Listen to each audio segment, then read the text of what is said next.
The third day of the war for the conquest of the Ukrainian state began with a question about the situation in Kyiv. The city was defended, while the offensive slowed down a bit, probably for the Russian forces to regroup. On the other hand, a fierce offensive was seen in the world of diplomacy and cyberspace. Let's start with Kyiv. There was fighting around the city all night. Missile strikes continued, including on Kyiv-Zhulany airport. Very heavy clashes took place in Vasilkovo near Kyiv, where the Ukrainian army repulsed an attack aimed at seizing a nearby airport. This is only a prelude to the fighting that could ensue if a decision is taken to capture the city. The state authorities, headed by President Zelensky, are still in Kyiv and have no plans to evacuate. Ранку, українці. Зараз в мережі дуже багато з'явилось фейкової інформації, що, немов я закликаю складати зброю нашу армію і йде евакуація. Значить так, я тут, ніяку зброю ми не складемо, будемо захищати нашу державу, тому що наша зброя – це наша правда. Наша правда в тому, що це наша земля, наша країна, наші діти, і ми все це будемо захищати. Ось і все. Ось це і є те, що я хотів вам сказати. Слава Україні! The authorities in the capital are also fulfilling their functions despite the very difficult situation. The city's underway has been completely transformed into a shelter for civilians. Preparations for defense are underway. Trenches are being dug, Molotov cocktails are being prepared. The morale of the inhabitants is very high. Groups of Russian saboteurs appeared in the city and are being searched and eliminated.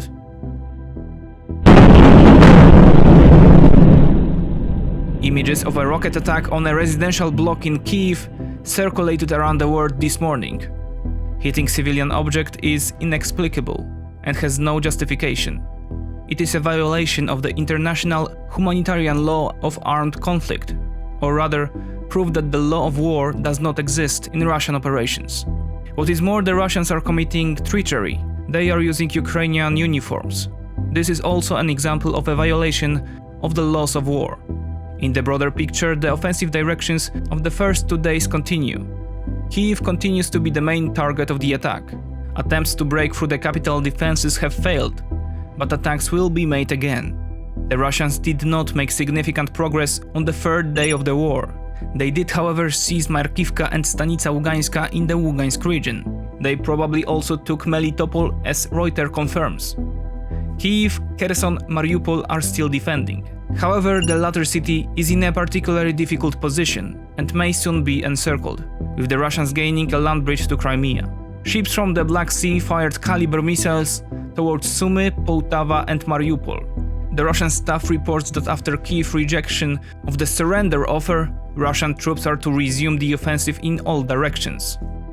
On the night, Ukrainians reported about the shooting down of the 2 Russian Il-76 near Vasilkov, which were supposed to have Russian paratroopers on board. There are no photos of the wrecks, but the information is confirmed by American intelligence. If true, this would be a very strong blow to the Russians. Paratroopers are elite units, while one Il-76 can take up to 200 of them. The General Staff of the Ukrainian Armed Forces confirms that, at least in part, their anti-aircraft defense is working. This has made it possible to down the Il-76 and Su-25. The Ukrainians report that in total they have already killed 3,500 Russian soldiers, destroyed more than 100 tanks, over 500 combat vehicles and 14 jets. On the third day of the war, the internet on Ukrainian territory is working, as are telephones and banking systems.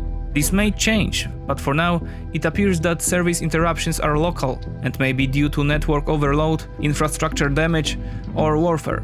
A powerful cyber attack came from a direction unexpected by the Kremlin, the hacker group Anonymous.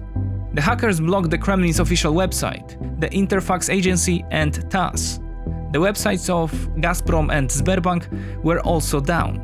Very stylish was the hacking of Russian state television channels, which began broadcasting the Ukrainian national anthem and symbols.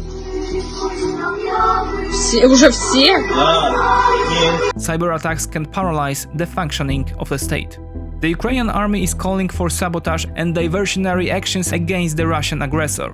This applies to all actions that will slow down or prevent the movement of units. For example, blocking roads with felled trees, setting fire to forests where the enemy is stationed, shooting at the wheels of vehicles, disabling supply trucks.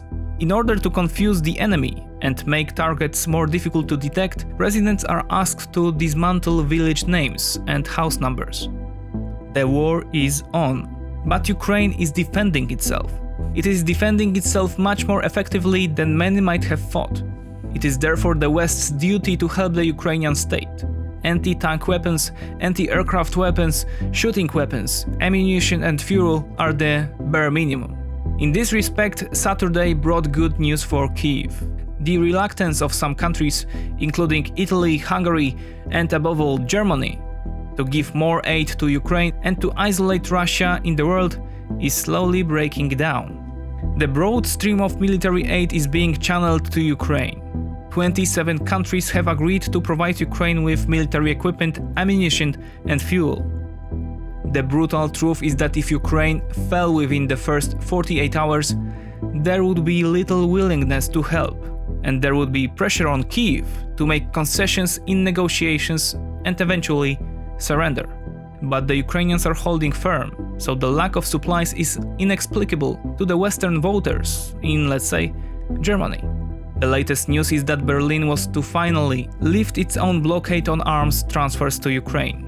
Furthermore, a consensus appeared to have been reached to exclude Russia from the SWIFT international exchange system. This is another $1 billion war cost to borne by Moscow. Some estimates are as high as $80 billion. It is not a decisive blow, but it is a very strong one.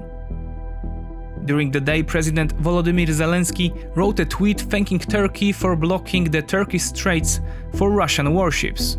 This would have been extremely significant news, had it not been for the fact that Ankara did not confirm the news. Zelensky was either trying to exert pressure or the Turks changed their decision after the conversation. The Polish President Andrzej Duda said that Poland will support Ukraine's immediate accession to the European Union, as well as is in favor of providing Ukraine with funds for reconstruction.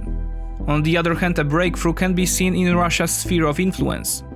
Kazakhstan has refused to send troops to Ukraine and has added that it does not recognize the independence of the separatist republics, whereas Kadyrov Chechen soldiers have already appeared in Ukraine. Also, more and more countries are closing their own airspace to Russian airlines. Finally, a bit of speculation. Unconfirmed news coming from the Russian side seems to suggest that, to put it mildly, the Russians are not getting the whole operation right. Let's start with a broader picture, tweeted by Estonian MEP Riho Teras. He posted a Ukrainian intelligence report. Disclaimer, it is not verified. But what does it say? In short, the Russians had no tactical plan, and the war is costing them $20 billion a day. They are short of weapons and there are only a few days' worth of missiles. The next productions would have to wait several months, but there are not enough materials to make them. If Ukraine holds out for 10 days, Moscow will have to start negotiations because there will be a shortage of money, weapons or resources. Alpha Special Forces are to prepare provocations on civilians, and Russia is to start causing panic among the population. Here our comment. This could explain the random attacks on civil targets, residential area, hospital, kindergarten. A similar opinion, this time from the tactical standpoint, was presented on Twitter by the user Stanimir Dobrev. On the third day of the war, the Russian offensive slowed down noticeably. The objectives that were set for the Russian army have not been met, nor has there been any significant progress in the occupied territory. Kyiv has not been cut off, while political authorities are still in office. Whether what we can observe 60 hours after the start of operations is a deliberate tactic, or the Russian blitzkrieg machine is broken. In his opinion, the current situation is the result of a number of factors, as a result of which the image of the Russian army, which has been created in recent years, has been exposed. This concerns both troop training and logistics. This can be confirmed, for example, by reports of a shortage of supplies for Russian units. The causes of this state of affairs may be found in the omnipresent corruption in the Russian army, the falsification of information about the high level of combat readiness, or the creativity in creating reports for commanders and the state leadership. The supply troubles may have their genesis in the consumption of some stocks even before the start of operations, as well as in errors in the planning and implementation of replenishment on occupied territory. According to the author, we believe the official Russian messages that showed the power of the Russian military. Moreover, it indicates a disregard for Ukraine and the fighting spirit of the Ukrainians. Perhaps the Russian authorities were fed with a message of their own services about the weakness of the Ukrainian state, which they themselves believed.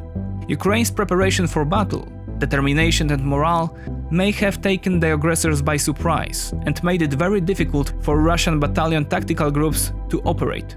The author also notes that the missile attacks carried out were mostly aimed at intimidation. The targets were well-known stationary objects rather than places of concentration of Ukrainian forces, which may indicate problems with reconnaissance. Do the assumptions of this analysis reflect reality? We don't know yet, but reality will probably verify them in the next few days.